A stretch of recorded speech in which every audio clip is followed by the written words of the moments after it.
Knight of the Seven Kingdoms fit in the Game of Thrones timeline? Picture this. Dragons still rule the skies. Targaryens are running Westeros like it's their personal family business. And somewhere in the middle of all that silver-haired chaos, there's a 7-foot-tall hedge knight and his suspiciously important squire just trying not to get murdered before breakfast. Welcome to a Knight of the Seven Kingdoms, where the timeline gets deliciously complicated and somehow makes perfect sense at the same time. If you want to navigate the insanely twisted timeline of Westeros without losing your mind, hit that subscribe button and smash that notification bell, because we're about to connect every dragon and dynasty in this gloriously messy universe. So let's cut straight to the chase. A Knight of the Seven Kingdoms takes place roughly 90 years before the events of Game of Thrones, which means we're firmly planted in the Targaryen Golden Age, or, as I like to call it, the calm before the absolute storm of civil war, madness, and dragon extinction.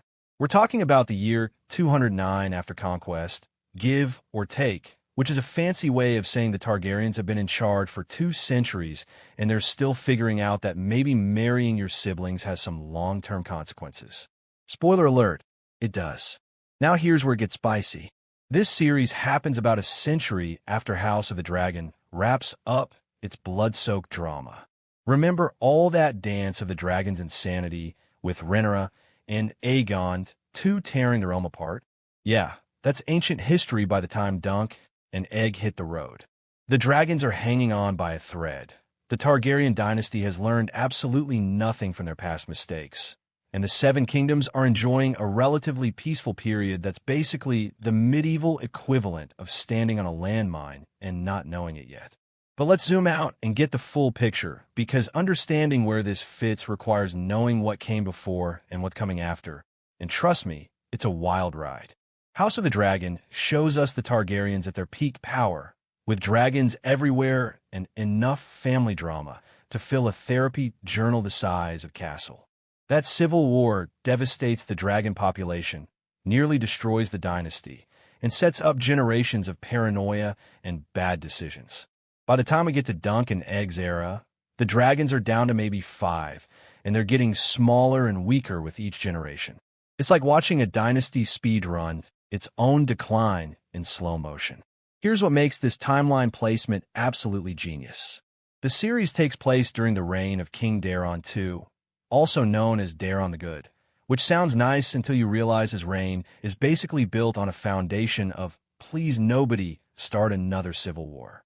Daeron's the king who brought Dorne into the Seven Kingdoms through marriage instead of conquest, which was smart, but also made about half the realm absolutely furious.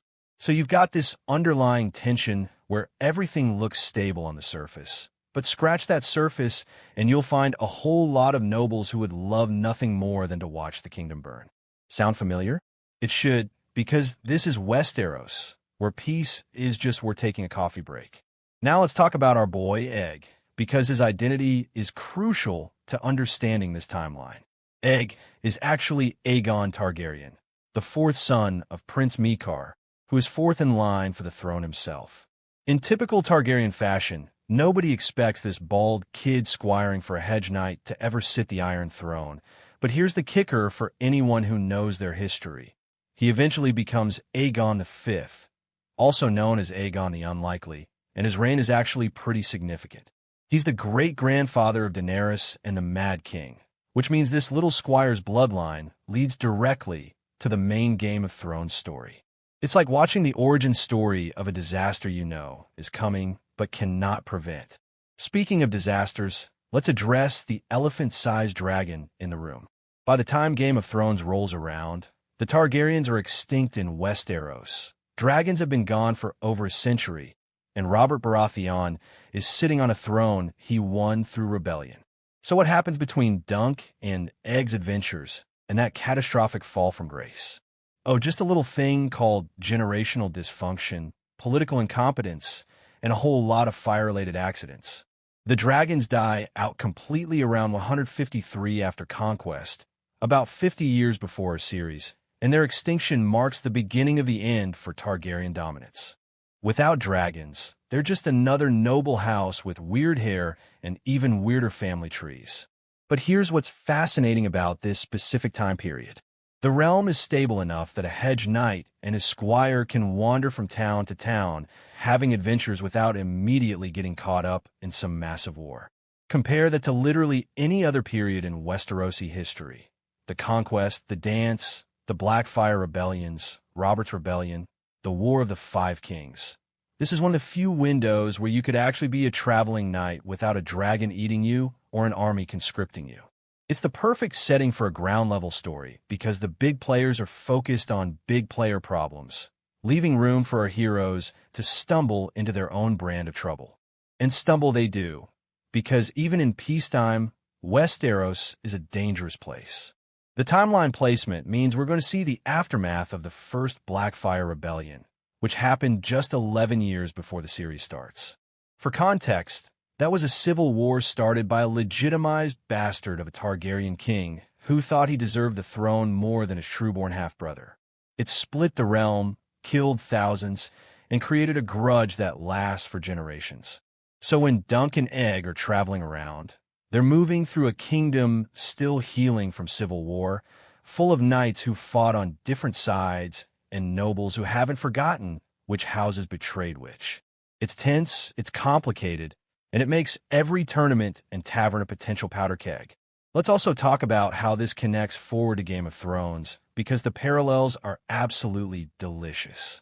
The Targaryen hubris we see in House of the Dragon, still going strong.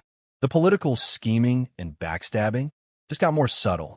The sense that this dynasty is riding high but heading for a fall, absolutely palpable. Watching this series knowing that in about 80 years, Robert Baratheon is going to smash this whole dynasty into dust adds this beautiful layer of dramatic irony. Every time a Targaryen talks about their eternal right to rule, you want to lean into your screen and whisper, just wait. The timeline also gives us a unique perspective on the legacy of dragons. In House of the Dragon, dragons are everywhere and they're terrifying weapons of mass destruction. In Game of Thrones, dragons are extinct legends that nobody believes in until Daenerys hatches 3 and breaks the internet. But in Night of the Seven Kingdoms, dragons exist, but they're fading, weak, and increasingly irrelevant. It's the middle chapter of the dragon story, where Westeros is learning to function without relying on flying nuclear weapons, and honestly, they're not doing great at it. The kingdoms that were held together by dragon fear are starting to remember they have their own armies and their own ambitions. Here's the beautiful thing about this timeline placement. It's accessible to everyone. You do not need to have watched House of the Dragon or Game of Thrones to enjoy Dunk and Egg's story. But if you have watched them, you're going to catch so many references, callbacks, and setup moments that will make you gasp out loud. It's the perfect entry point for new fans and a treasure trove of lore for the obsessives who have read every book and wiki page. HBO really said, let's make a show that works on every level, and honestly respect. So where does a Knight of the Seven Kingdoms fit in the timeline? Right in the sweet spot between dragon-fueled chaos and complete dynastic collapse. In an era where heroes can still be heroic and adventures can still be adventurous, but where the shadows of past wars and future disasters lurk around every corner.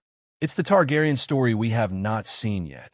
Not the rise, not the fall, but the slow, inevitable slide from one to the other, told through the eyes of two unlikely friends just trying to survive in a world that's way bigger and more dangerous than they ever imagined.